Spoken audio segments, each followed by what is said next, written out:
जय हिंद दोस्तों, Vande Mataram. Drug dealers के बारे में एक बात बहुत मशहूर है कि जो इंसान ड्रग बेचता है वो खुद उसको कभी भी कंज्यूम नहीं करता। ऐसे ही कई सारे मीम्स आपने फेसबुक के ओनर मार्क जकरबर्ग को लेकर भी सुने होंगे कि भाई वो सोशल मीडिया पर कितने कम एक्टिव रहते हैं। इसकी काफ़ी सारे चर्चे मशहूर हैं। खैर, आज हम लोग बात करने वाले हैं श्रीलंका, पाकिस्तान और चाइना के बारे में। पाकिस्तान तो वैसे ही चाइना को पता नहीं क्या कुछ मान के बैठा है और उसमें कोई गलती भी नहीं है, क्योंकि चाइना उसके सामने हड्डी लगातार फेंकता ही रहता है। लेकिन बस दिक्कत ये हो गई कि इस बार भोला भाला से श्रीलंका चाइना की इसी फेर में पड़ गया। और सबसे बुरी बात यह है कि उसने इस फेर में पड़ते समय भारत की चेतावनी को भी नज़रअंदाज किया था, और उसका ही खामियाजा है जो आज नेशनल इमरजेंसी के रूप में श्रीलंका को भुगतना पड़ रहा है। लेकिन अब जबकि चाइना श्रीलंका को ऐसी गत में डाल चुका है, तो उसको डालने के बाद अब वो श्रीलंका की तरफ ध्यान भी नहीं दे रहा है और इवन वो उनके सवालों के जवाब भी नहीं दे रहा है। क्या कुछ कर रहा है चाइना इस समय पाकिस्तान और श्रीलंका के साथ, वो सभी जानेंगे हम लोग इस वीडियो में। पिछले कुछ सालों से अमेरिका ने चाइना पर आरोप लगाया है कि बीजिंग कर्ज कूटनीति के जरिए विकासशील देशों को चाइना पर अधिक निर्भर कर रहा है। पिछले एक दशक में चीन दुनिया का सबसे बड़ा सरकारी लेनदार बन गया है।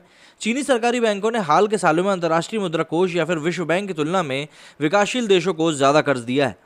लेकिन चीनी कर्ज की शर्तें और उनकी जो ट्रांसपेरेंसी नहीं होती, उसको लेकर दुनिया भर में बीजिंग की आलोचना होती ही रहती है।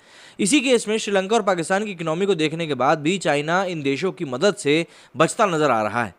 चाइना ने अब तक पाकिस्तान को करीब $4 बिलियन के कर्ज नहीं जारी किया है। वहीं श्रीलंका ने चीन से करीब $2.5 बिलियन की मदद मांगी है, लेकिन बीजिंग ने इस पर भी कोई जवाब नहीं दिया है।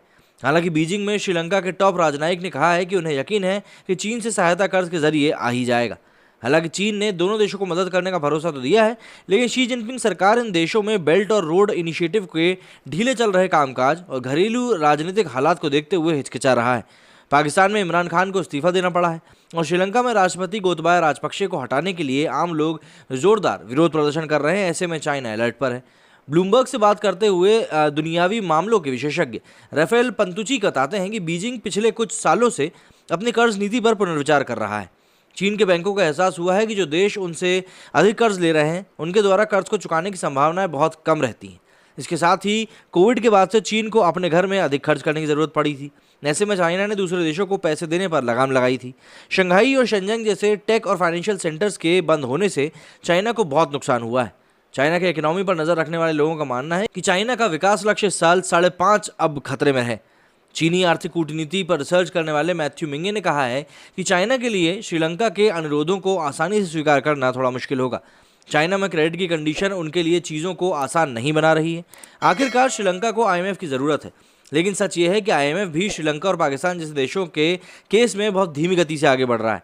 एक्सपर्ट्स का कहना है कि कोई संस्थान या देश किसी डूबते जहाज की सवारी आखिर क्यों ही करना चाहेगा। जाहिर सी बात है, ये सारी चीज़ें जो हैं ये कहीं ना कहीं श्रीलंका के अगेंस्ट में जा रही हैं। लेकिन अब वही कंडीशन आ गई है कि अब पछताए खुद का जब चढ़िए चुक गई खेत। जो चीज़ें श्रीलंका को पहले समझनी चाहिए थी वो उन्होंने समझी नहीं, और अब जब वही सब चीज़ें उनके सामने एक दैत्य के रूप में आके खड़े हो गए हैं, तो उनके पास करने के लिए कुछ नहीं है। मेरे स्टूडियो फिलहाल इतना ही। जय हिंद, जय भारत।